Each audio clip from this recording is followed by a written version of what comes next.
자, 당신의 독해력이라는 프로그램을 굉장히 다양한 연령층에서 보고 계신 것 같습니다. 그 방송에 이제 주로 나오는 중학생들은 아마 그 방송을 잘 보지 않는 것 같은데, 이제 중학생 자녀를 둔 부모님 또는 그 이하 연령대의 자녀를 둔 부모님을 비롯해서, 직장인들 또 대학생들도 많이 보시는 것 같아요. 보통은 그런 영상을, 그런 방송을 찾아보지 않을 것 같은 나이의 분들이지만, 뭐 직장인이나 이런 성인들 경우에 본인이 뭔가 약하고 힘들고 어려움을 겪어본 경험이 있고 지금 현재 그런 상태라면 당연히 그런 방송을 지켜볼 수밖에 없습니다. 아마 이제 그 지난 월요일에 방송된 그 부분을 보고서 저건 내가 저 나이 때 저랬었는데 아마 이런 생각을 하시는 분들이 꽤 있으셨을 것 같아요. 이제 지금 이제 성인 또는 뭐 한 고등학생일지라도 똑같습니다. 과거에 내가 어렸을 때 읽는 것이 조금 쉽지 않았거나 또는 좋아하지 않았던 그런 경험이 있다면 아마도 그 경험이 계속 이어지고 지금도 국어 공부를 한다든지 또는 뭔가 내가 업무에 필요한 읽기를 하는 데 있어서 어려움을 갖고 있는 점에서는 별로 변한 것이 없으실 거예요. 거기 이제 방송에 보면 아주 어린 뭐 초등학교 1학년이나 또는 6학년이 또래에 비해서 현저하게 읽기가 늦었던 그런 경우가 있습니다. 그 아이들이 개별적으로 이제 선생님의 지도를 받아서 많이 향상되는 모습을 볼 수가 있었어요. 자, 그런데 이러한 그 또래에 비해서 뒤떨어져 있던 것들이 계속 이어진 만큼 격차가 벌어집니다. 이제 그 방송에서는 오히려 또래보다 또래를 넘어서는 정도로 따라잡아서 역전하는 정도까지 이제 노력하고 이런 것들이 나오잖아요. 그런데 그게 이제 그 프로그램이 1년을 계획했다라고 되어 있고 그 아이들을 얼마나 이제 훈련을 시켰는지는 제가 잘 기억을 못하고 있는데, 성인이 되면 그만큼 벌어진 것들이 점점 더 커져 있기 때문에 성인이나 또는 이제 대입 수험생들 같은 경우는 이걸 따라잡기가 굉장히 어려워요.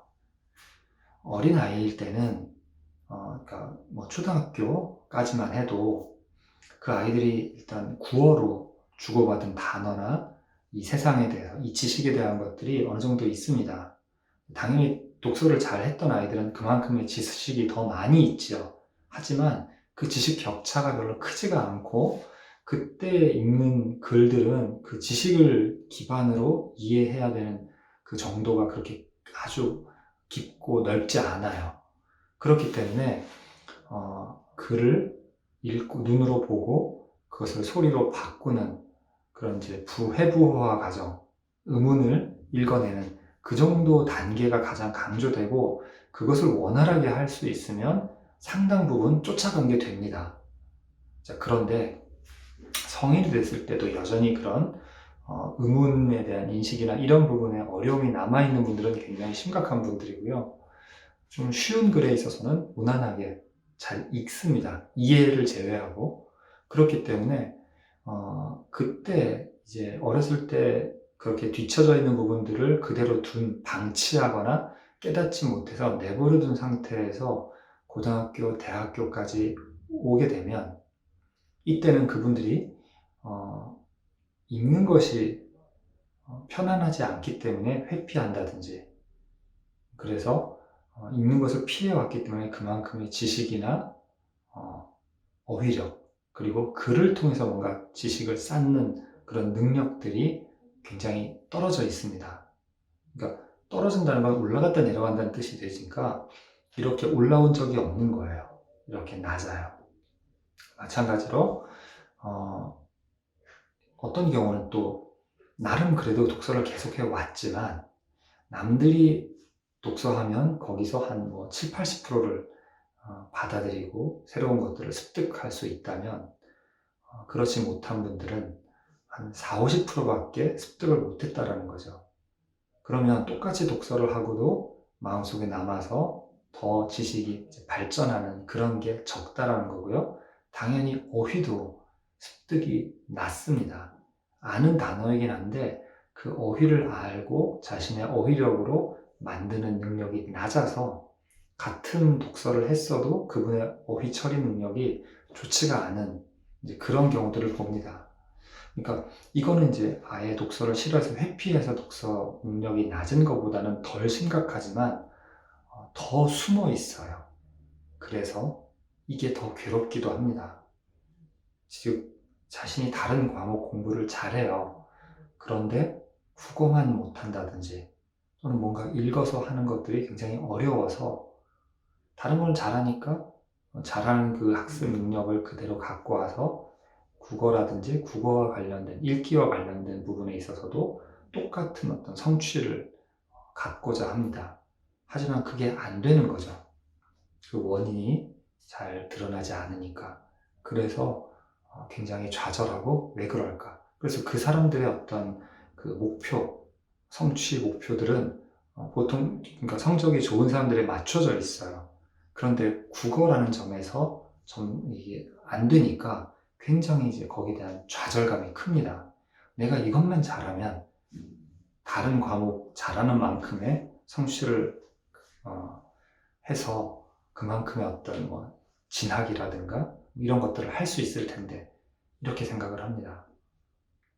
그래서 글을 이해하는 능력이 잘 발전하지 못한 부분들은 뒤에 가서 상당히 마음 아픈 결과를 만듭니다. 그리고 성인이 되었을 때도 어떻게 하면 내가 그것을 만회할 수 있을까에 대해서 굉장히 고민이 크고 어렵습니다. 뭐 흔히 이제 학원을 잘 다닌다든지 뭐 이런 식으로 사교육이라든가 여러 가지를 하면 나아지지 않겠느냐라고 생각하시는데 아까 말씀드렸던 것처럼 그 독서를 하더라도 다른 사람이 독서한 것만큼 효과가 안 나오는 것처럼 학습을 해서 열심히 하려고 학과 공부를 해도 그 결과가 안 나오는 거예요. 그렇기 때문에 굉장히 고통스럽습니다. 자, 그래서 어린 자녀를 두고 계신다든지 또는 지금 이 영상을 보시는 분들이 한 중학교 또는 고등학교 좀 낮은 학년이라면 자신의 그 글 읽기 능력, 글을 읽고 이해하는 능력을 확인하고 거기에 필요한 학습을 하시는 게 필요합니다.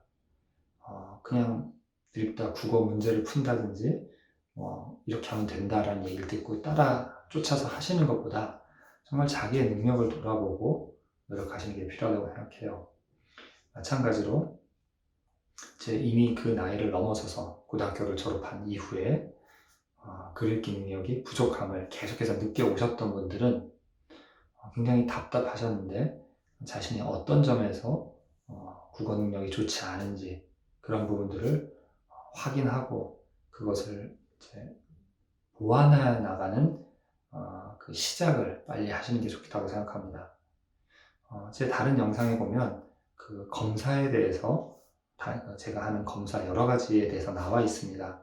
그 검사를 보시고 내가 혹시 저런 측면에서 뭔가 문제가 발견되지 않을까 이렇게 한번 그런 것을 한번 생각해 보시길 바랍니다. 우리가 그냥 아플 때 그냥 배가 아파서 약을 먹고 버티다가 그게 뭐 복통일 수도 있고요. 그러니까 위염이라든가 위궤양일 수도 있고 또 맹장염이 될 수도 있죠. 또는 근육통일 수도 있습니다. 굉장히 심각한 것이 의심될 때는 초음파라든가 또는 뭐 MRI를 찍는다든지 이런 방법이 있죠.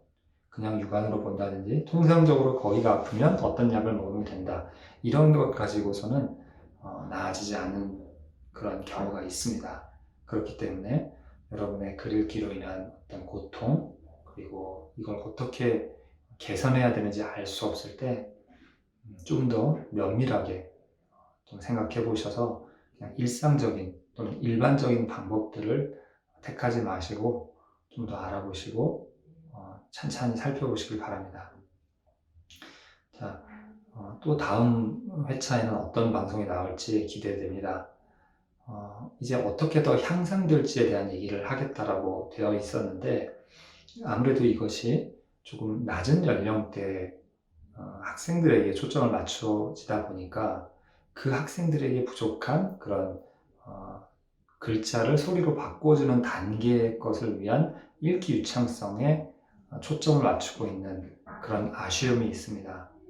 그래서 낮은 연령대 학생들에게는 그것이 굉장히 큰 비중을 차지하고 그걸 개선함으로써 쫓아갈 수 있는 그런 가능성이 생기지만 이미 성인이 돼버린 분들한테는 유창성뿐만 아니라 그 유창성의 약함으로 인해서 누적된 어휘라든가 사고력이라든가 지식이라든가 이런 부분에 결손이 있기 때문에 단지 소리내서 읽기만으로는 보완이 되지 않는다라는 것을 이해해 주셨으면 합니다.